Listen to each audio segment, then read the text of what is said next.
Thank all of you for attending the conference here in Tucson. What JD didn't mention, I'm also the chair of the Quality Management Division, so we're the co-hosts, and I want to extend a personal thanks to all of you for being here.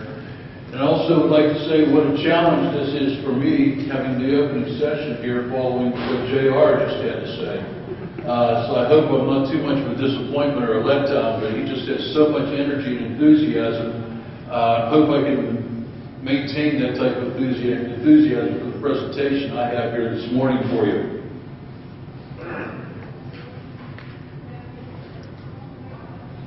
The objectives of what I'm going to discuss today are understanding the need to change, breaking down barriers to change, engaging the new workforce. This is one of the real challenges right now because the workforce of today is in a major transition. The baby boomers are retiring. We've got an entirely new generation coming in that have different expectations, different opinions, different perspectives on what work is, and reinforcing the applications of PDSA, Plan, Do, Study, Act, the basics. All of us in this room should be experts at it. Can you tell me, have every one of your Plan, Do, Study, Act events been successful? Is there room for improvement? What about the next generation that we're going to be addressing here with these? As JR just said, though, it's important to keep at it. Every time you do, it's not a failure. You're learning that was not the right way to do it. So just keep trying. I'm going to be sharing some information, plots, stimulating you. You'll see that I'm a true professor. I'm a teacher. I'm probably going to leave you with more questions than I answer. But that's good. That's what I try to do as a professor, raise the awareness, have you ask the questions, don't accept the status quo, keep wanting to move forward, advance and improve. That's what quality is all about. Have all of you read the Around the Bend study that's been issued by ASQ? Future of Quality, they do this every 3 years. You know, and it amazes me. They spend all this time and effort, and they survey global managers, not only in quality, but global leaders in industries throughout the world, numerous countries, over 30 countries, over 150 managers. They have this study available, and they don't distribute it. I'm surprised. Anybody at all seen it in here? I've seen it here. Yeah. I didn't know they called it Around the Bend. That's the title of the latest one. Okay, being on other ASQ committees, I've told them over and over again, we've got to find ways to communicate this information to the membership. In the report, I'm going to summarize very quickly, the managers around the world have identified these 8 factors that are affecting industries in general, not just quality. Number 1 is global responsibility. I'm not going to spend a lot of time going into it. That can be an entirely single presentation just going through these 8 factors. Consumer awareness is a big one. Globalization. Number 4 is increasing rate of change. That's something I'm going to address in this presentation. Number 5 is the workforce of the future. Number 6, aging population. Number 7, 21st century quality. And number 8, innovation, the need to do things differently. We can't continue to do the same things and expect different results. So another one of the foundations of my presentation is going to stimulate some thoughts on how you can become more creative and more innovative as you apply Plan, Do, Study, Act in your normal work routines. Okay, we all know that change has to take place. But what is change? What is your working definition of change? How many of you in your organizations said that you've undergone change procedures, change policies, re-engineering, reorganization? Why? What was the definition? Does your definition of change as a quality professional mean the same as the definition of change for the person on the shop floor? What about your customers? When the organization says it's going to change, do they have the same interpretation? We need to establish a working definition that everyone agrees upon. What's the best approach to change that will result in improvement? Are we changing for the sake of change? Or are we changing because we've got to make improvements? The old way of doing things is no longer satisfactory. We've got to do things better. Why? Did the changes we implemented result in improved products and performance? Are our customers happier because of the change? After these re-engineering, reorganization activities and events that take place, how many times have organizations stopped and asked, what were the results? Was it satisfactory? Did we meet our objectives? Or do we just have to move on to the next fire that's burning and address the next issue? Okay, we went through the exercise, it's done, let's go to the next one. Typically, organizational change results in repackaging of existing processes.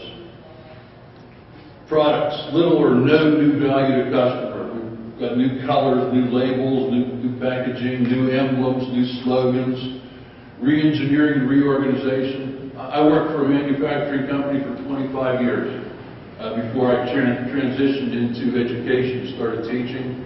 Every 2 to 3 years we had a reorganization. And the reorganization involved the exact same group of middle managers who played musical chairs. They rotated offices. They all had the same thoughts, the same ideas. They'd all been there for 5 to 10 years. No new ideas, no innovation. All they did was they put them in a new chair with a new title, but it was a repackaging of the same thing. And we wondered why our customers were still frustrated. We weren't growing in the markets, and the employees weren't any more satisfied. Nothing was changing. Many organizations re-practice engineering, re-engineering, refreshed image. All right, yeah, a refreshed image, changing the presentation, the new color, new office locations, new logo. It does kind of act as somewhat of a motivator. It does stimulate people to approach the job, the requirements, the processes a little bit differently, but still we've got the same foundations in place. Did we really make any significant changes? How long will it be before it's just business as usual, now wearing a blue shirt instead of a white shirt? It's still business is the same. Improvement, it's a term frequently used by quality professionals, but what does it mean to those who are not knowledgeable about quality theories and methodologies? How many of you as quality professionals have sat down with your employees or sat down with your managers and really explained what improvement is? Quality improvement, process improvement, product improvement, customer satisfaction improvement. There's so many variables there. If we speak in generalities and just the global term of improvements, how do you know if you were successful? If you don't have a focus, if you don't have a real working definition, you can disguise the results. And because somebody's smiling now, you say, well, that was an improvement, but really was that your target? What was your goal? We're very goal-oriented. As JR was saying, mostly analytical. And we've got to have facts. We've got to have numbers. And then we apply the creativity part. And that's what I'll be getting to in the second part of my presentation. Common performance improvements. Faster, easier, more efficient, more effective, less expensive, and safer. Those are usually the types of goals that organizations set for improvement. Do all of those complement each other? Can you improve one and maybe have a negative effect on another? Is there a cause and effect relationship there? Other than quality professionals, how many business managers would really sit down and evaluate? We've got to do it faster. We've got to do it faster. But would that still mean doing it more efficient and more effective? Or could we just do it more efficiently and it will become faster? You have to look at the process. And that's what quality professionals are. They're process experts. They're able to look at all the steps in the process. Systems thinkers. Not just look at one step of the process. Look at the global impact, the macro environment, macro impact of the process on the entire organization, on the customers, on the final products.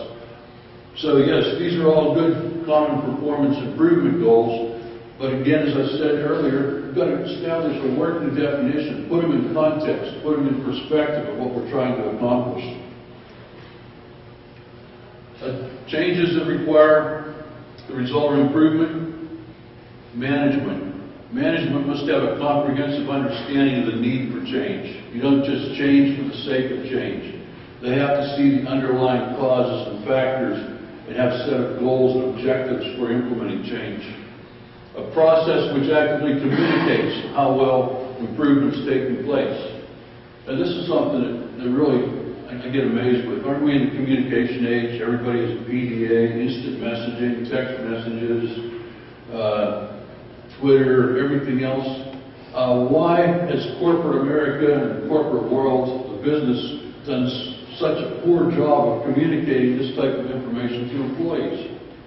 We've got a big change program coming up. We're going to do something that's innovative and creative and doesn't really communicate to the employees why we're doing it, how it's going to affect them, what their contributions are, or what the expectations are from employees to contribute to organizational change, to promote and support process improvements.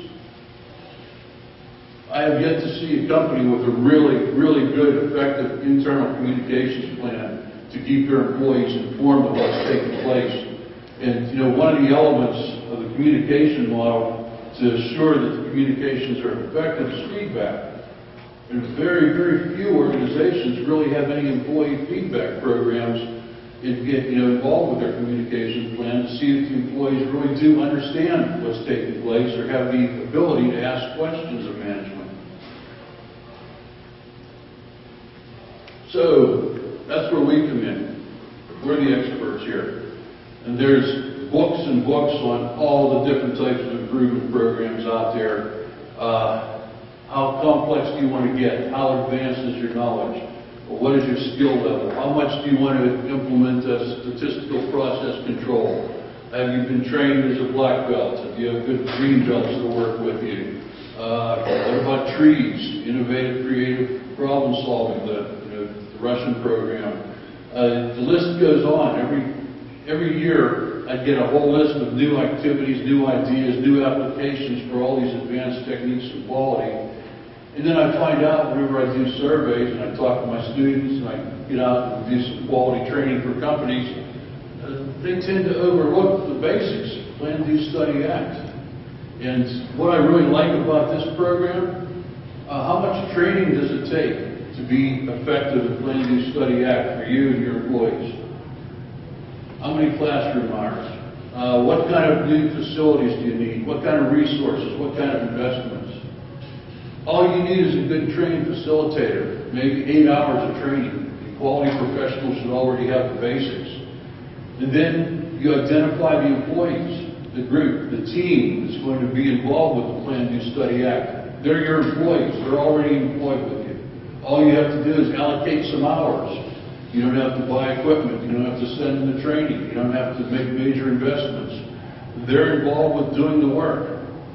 Show them that they're important, that you value their input, get them involved, and see what the results are. If the results are positive, and you see that they're team players, they contribute, they want to get involved, then I strongly suggest you can move on to something more involved, like Six Sigma or one of the other more advanced improvement methodologies that requires an additional investment, additional classroom training, maybe some statistical software, other types of information or other types of resources to support that. But what I've found in my involvement surveying companies and talking to individuals who do actively use Plan, Do, Study, Act, how many of them start with these basic questions?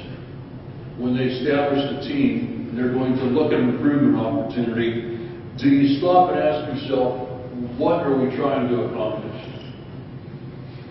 Just what is it that's bringing us together, and we're coming together as a team that we're going to get involved in?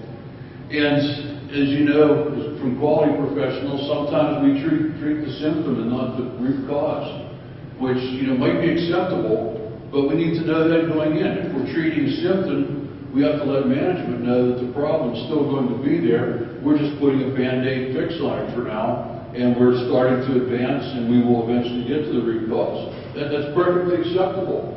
You don't have to get to the root cause the first time through, but you have to have a goal. Then I like the next one too. How do we know that change is an improvement? Just because the office has new colors, we've got new carpet, or we're wearing new uniforms, that's a change. What are the outcomes? What are we measuring? What are the tangible outcomes that will determine if this is successful? And even more importantly, are there intangibles associated with it? And too often, being very analytic individuals, that 85% of the quality professionals that are totally focused on numbers and outcomes can miss the other 15%. What are the intangibles? Less employee turnover, less absenteeism. It's also been proven, more satisfied, happier employees tend to work more effectively, and less accidents, less lost time. There's a lot of opportunities for intangible results. As a quality professional, we have to make sure we're answering these questions and addressing them. The last one, what changes can we make that will result in improvement? That's the big one. And here's where the creativity and innovation comes in. Too often when we get to that point and we're looking at what changes can we make, we impose limitations on us, mental limitations, because we're so accustomed to falling into a routine, having expectations made of us, not being allowed to think outside the box, make correlations from other areas, which I'll get into in a couple of minutes. And these limitations are, I don't have to say this, I work with engineers for a long time, but engineers are great at being analytical, but they seem to really have limitations imposed because if it doesn't fit nice and neatly into an equation, you don't get a firm answer at the end that's directly correlated to a chart or a graph or a result, they're uncomfortable with it. And that's where the other creativity, the analytical part has to come in to break down those barriers and move beyond that. We've got a ways to go, but we're making progress. So here's the revised model. It's a model for rapid improvement that was published a couple years ago. It was getting some attention. It was getting some results.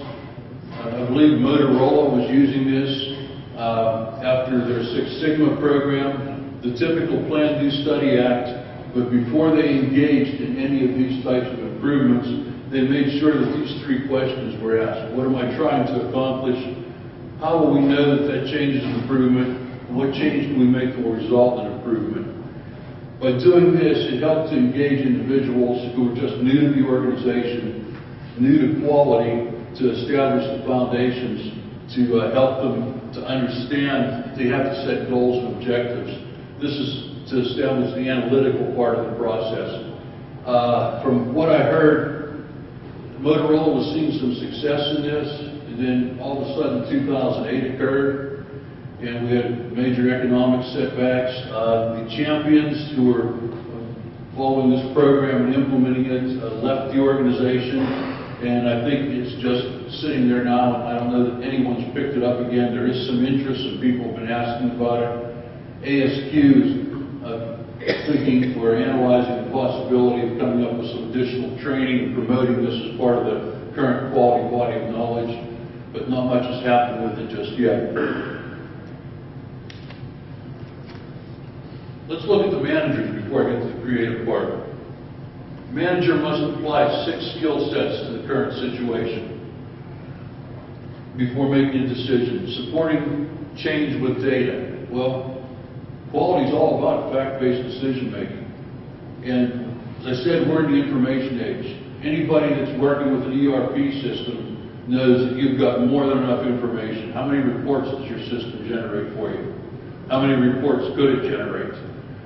So there's no shortage of information for decision making, but we as the quality professionals have to determine what information, what reports are necessary, what reports provide value to us to provide the facts we need to make these decisions. A lot of that information really is of no use to the decision making supporting quality improvement or improvement opportunities. Then developing the change. this is again where the quality professional can come in, and we've got to break down those barriers. We've got to get creative, think outside the box, challenge ourselves to stretch. There are numerous opportunities, as JR was saying. There's no failures. There's just learning that that's not the correct way to do it. You just keep working at it until you get the correct way. Then testing it. All right, it's again following Plan Do Study Act. Don't provide an overall implementation. Don't upset the system. Don't shock the system by implementing major changes all at one time. The company I work for, just before I left them, I've been there 25 years, and everybody's familiar with time cards. Punch a time card. All the employees in the shop, 400 hourly employees, punch the time card. Most of them have been there 10 years or better. Just about the time I was leaving, the company came up with an idea. Hey, how about an ID card with a barcode on it? When the employee comes in, they just swipe the barcode. And when they leave, they swipe the barcode. They keep it with them. Makes it real easy for accounting and data acquisition when the employees come in and when they leave, right?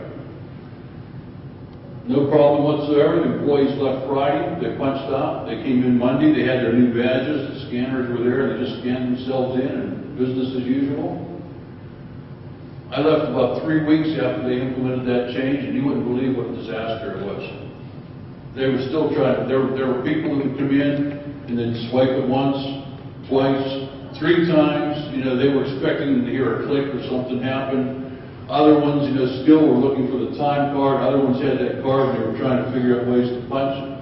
It was just a time card. It shocked the system. It was a major change. Instead of implementing it, testing it, in one department or 2 departments, or phasing it in, dual system, they just took the old system out, brought the new one in, and thought, oh, it's easy enough, employees will pick up on it.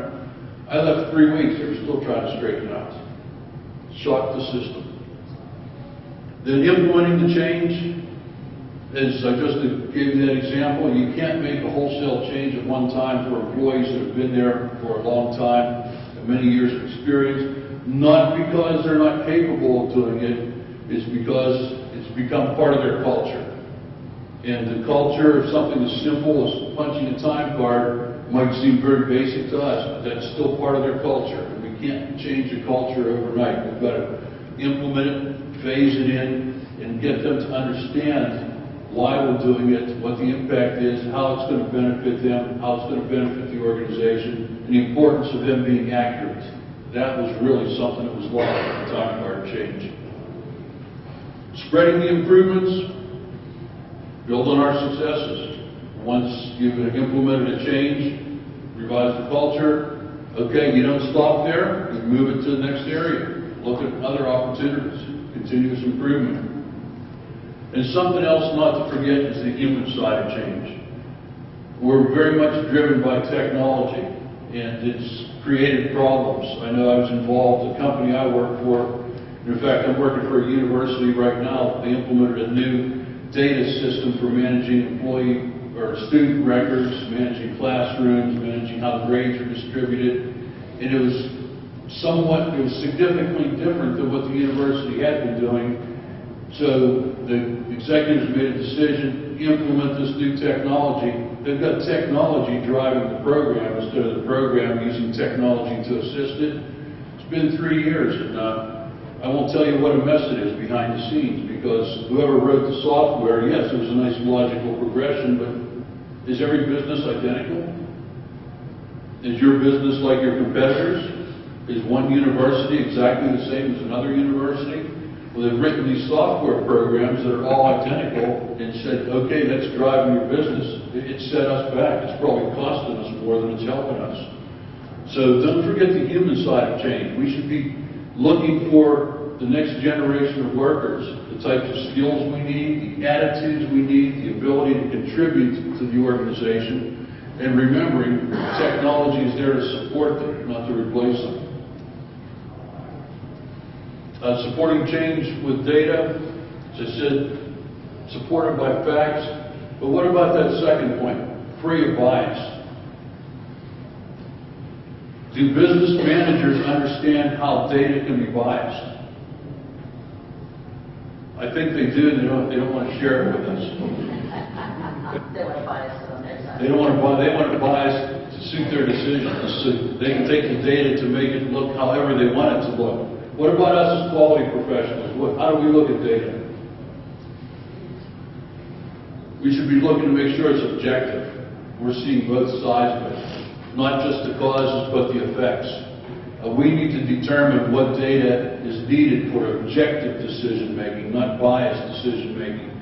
And that happens all too frequently, that we have the data to support the decision, but it was so biased. Yes, it supported the decision, but that wasn't the right way to go because it wasn't objective. Also, is the data reliable and credible? JR mentioned R&R studies. They're not that difficult to do. Why do some managers shy away from them? Why do they fear them? It's all part of the changing definition of quality. We're transitioning from quality being something that's very tangible, very product related. Does it meet specifications? Does it perform as it's supposed to? Is it design accurate? Is it safe? That definition is rapidly becoming obsolete. Quality now is organizational excellence. How well all the processes work together, how well all the systems perform together. Doing an R&R study on a process or a system is actually not as complex as doing an R&R study on a particular process. But it does involve the human factor. And we have to be aware that there's going to be more variation in human performance than there is in machine performance. And internal data collection should be transparent. How many of you have worked in organizations where somebody's walking around with a clipboard taking notes and you don't know why? What's the first thing you think of? Always the negative. Okay, when you were asked for information, how well did the machine run? How many phone calls did you process today? What's the first thing you think of? Yeah, I'm going to be judged. Okay, I didn't answer enough calls. I didn't solve enough problems. I didn't process enough orders. No, the data collection is necessary, but everyone needs to be aware of why it's being collected.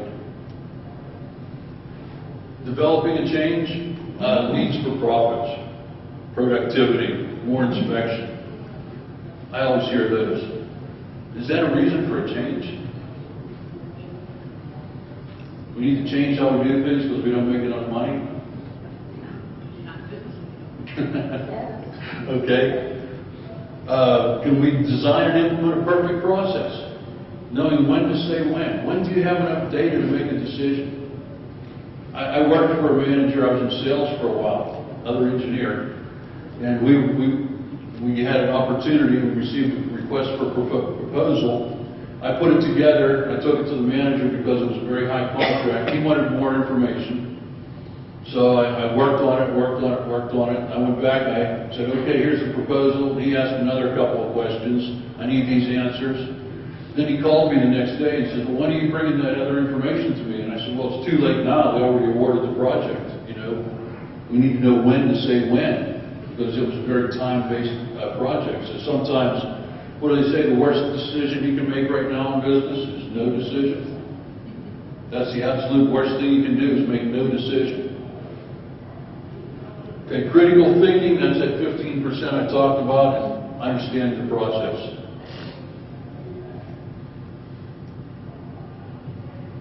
These are all textbook responses. You can pick up any book on operations management, most quality books, and you can get those right out of the pages. I didn't put anything new there. There's nothing that I'm presenting to you that doesn't come out of any textbook. But where's creativity? I don't see that in any of the textbooks. That was one of the major issues of the forces of change around the bend. How do we learn to be creative? Where do we teach creativity? How do you get your creativity?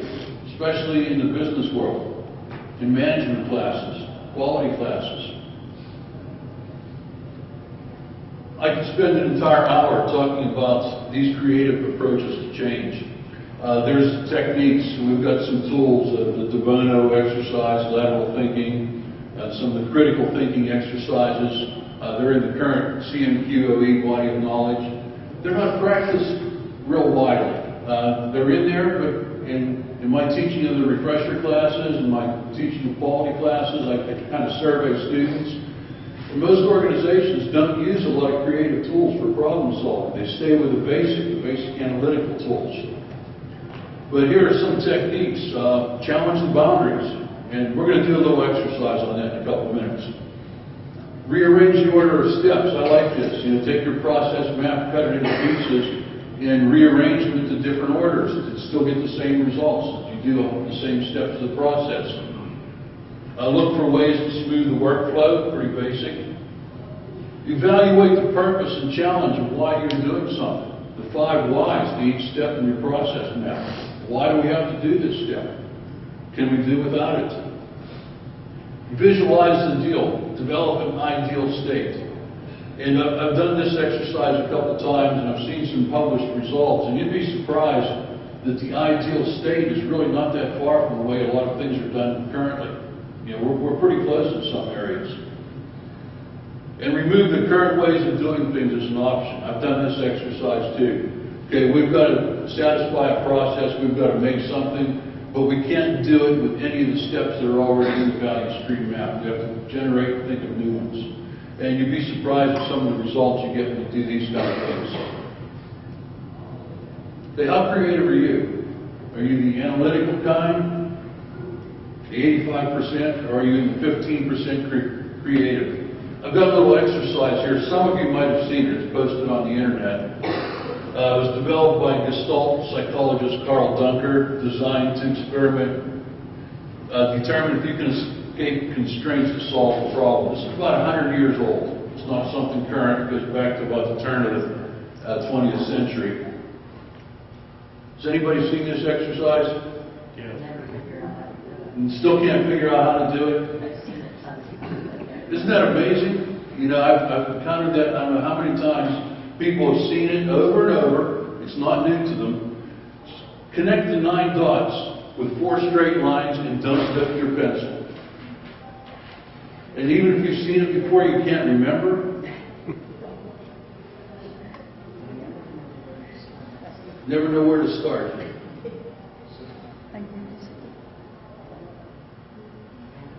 Can it be done? Mm-hmm.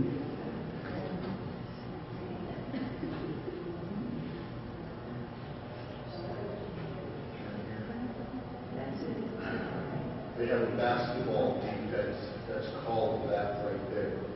Triangle in one. Triangle in one? Okay. I didn't know that.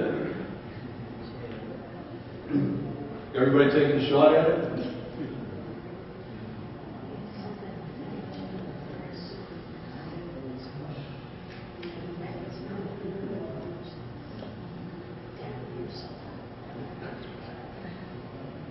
Okay, there's the results.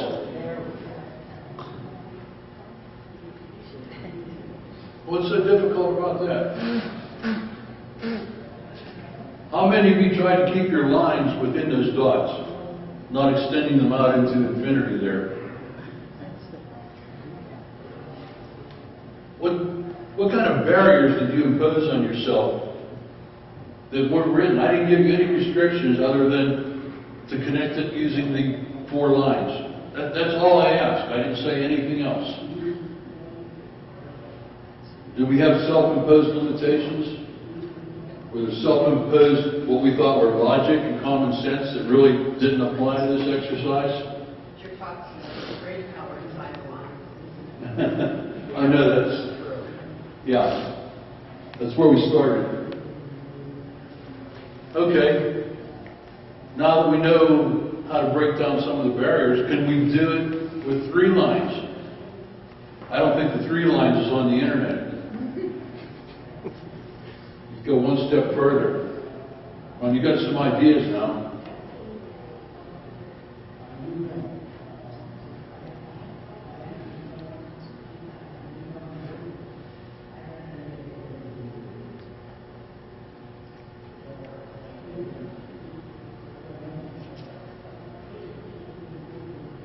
That's one thing I hear from all my students when class is over. They leave with a headache because I make them think too much. Don't really teach them anything. I don't think I give them a whole lot of new information. I just give them existing information to make them reevaluate and rethink and try to approach it from a different perspective or to analyze the data. If I can pick the pencil up, yes. Nope. How about that? Okay, cool. Did it say, did I say you had to go through the dots? All I said was touch them. They're nice big round dots.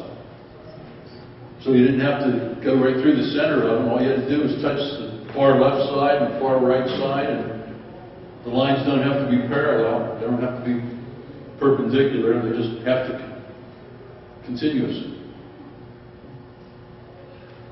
Are you seeing how to break down some barriers to thought, get creative, and get innovative?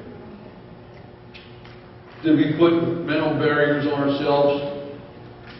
Yeah, I think we did. And it's only natural. It's part of our environment. It's inherent to us today. And it's kind of difficult to break these things down. And then once we do make changes and we implement improvements, managers, the business managers, and we as quality professionals have to really make this point to them. They have to exercise restraint. They want immediate results. They want results. They want them now. They want them fast, and they want to move on to the next one. Sometimes these changes don't happen overnight. It takes a while to gel. It takes a while to settle in. It takes a while to change the culture. American managers, we don't have patience. We want to move on to the next thing. I do a lot of presentations for Chinese managers, and they tell me the same thing. They don't have time to let change set in because they're so pressured and they're so rushed. If it doesn't work, they want to go to the next step. All right, we gave you 24 hours, the problem's still there, try something else.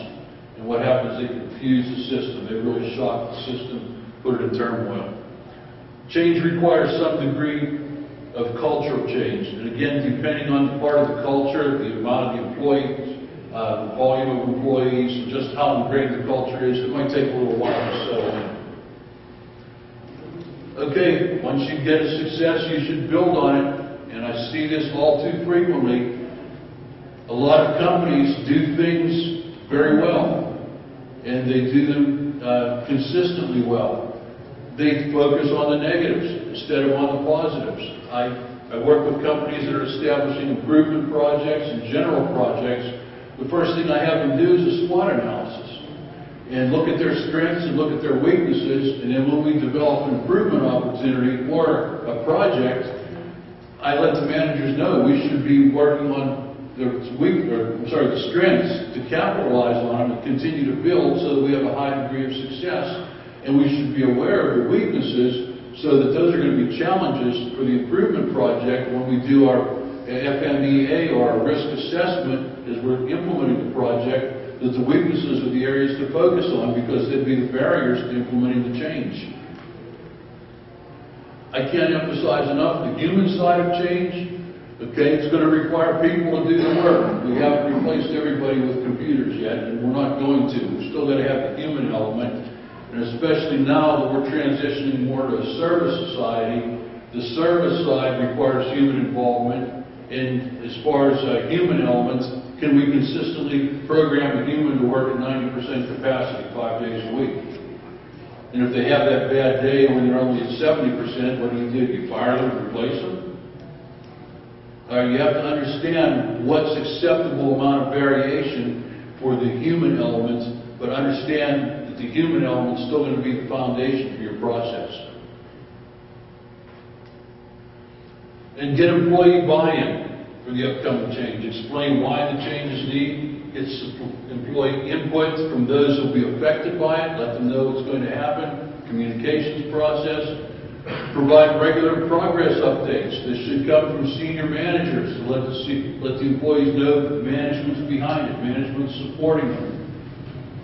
Share position-specific information on how change will affect each person. You know, what's in it for me? How's it going to affect me? What's the normal reaction of employees? They always think the worst. You're out to eliminate my job. You're out to get me. No, keep them involved and let them know their contribution, the significance of their function, and why this change is going to be implemented. Well-planned steps require cooperation of everyone involved in making the change work effectively. Involving people, informing them throughout the process allows time for them to prepare for the upcoming change. Back to quality foundations here, fundamentals, plan, do, check, act. Just slow down, take it very methodically, step by step. I hope this was a review for everybody.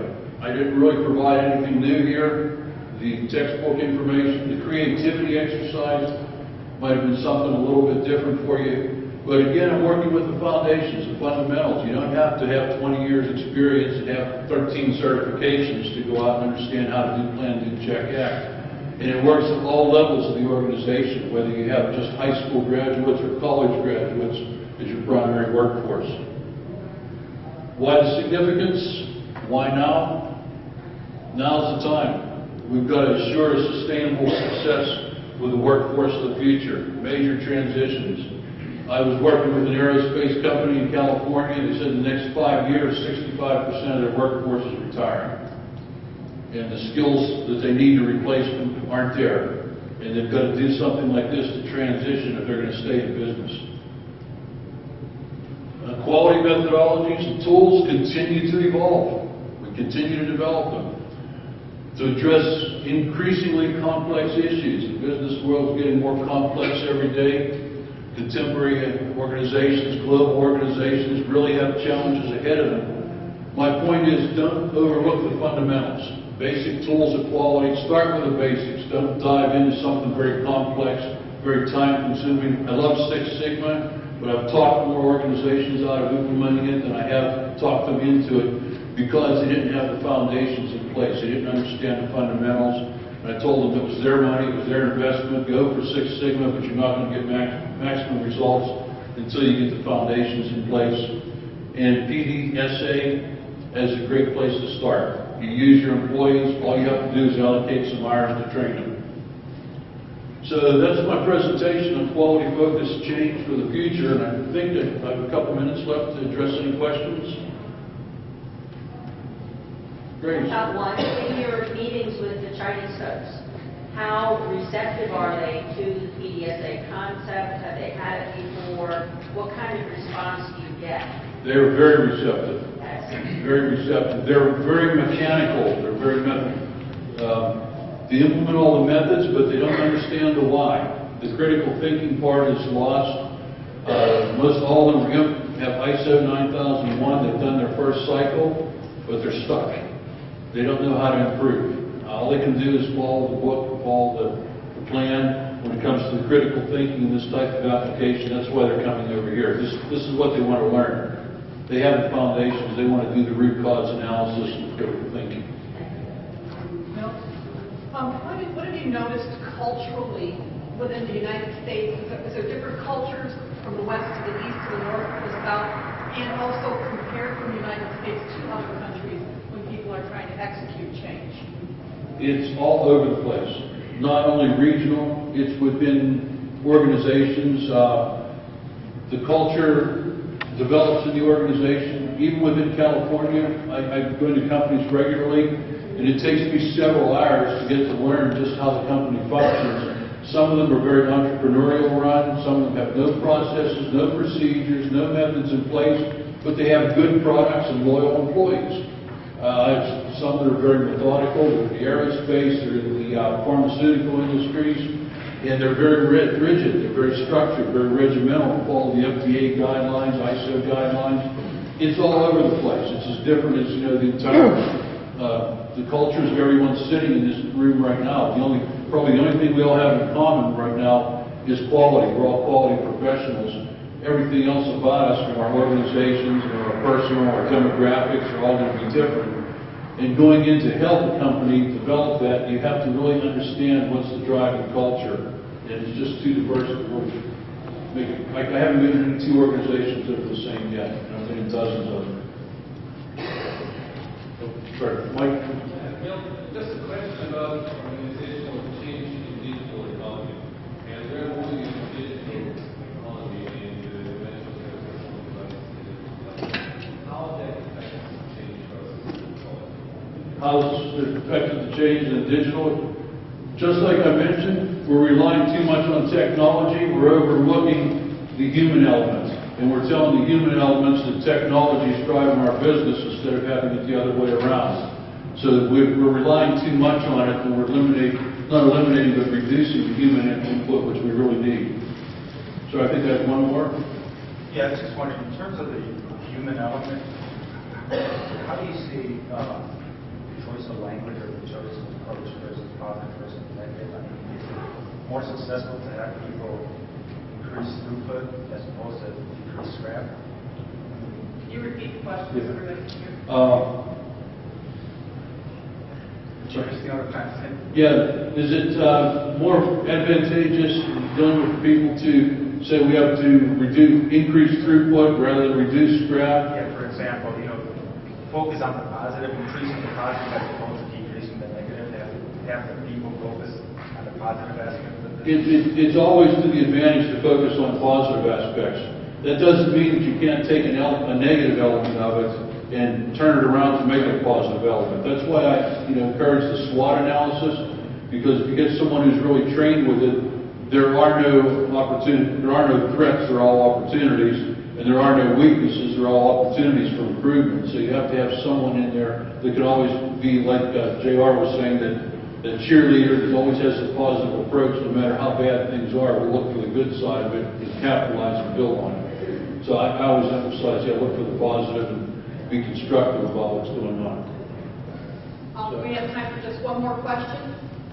You said something interesting a second ago, that you were not able to implement Six Sigma because of the lack of the basic tools. You talked about the basic quality tools, basic set of quality tools, right? Basic set of quality tools, basic set of processes, and the basic understanding of the culture of the employees in the organization, of understanding why they were going to engage in Six Sigma, what the outcome was, and what the advantages of it would be. They were not prepared, and even the amount of training into understanding the tools would have still left the gap in the organization, not having the processes and management support to make the program successful. Not that the employees couldn't do it, they'd be very methodical, very mechanical, and when they got done, they'd be done, and then they wouldn't see the improvements, they wouldn't get the advantage out of it. Employees were capable, but processes weren't there, and management support wasn't there. Okay? Bill, Thanks. thank you so much for a wonderful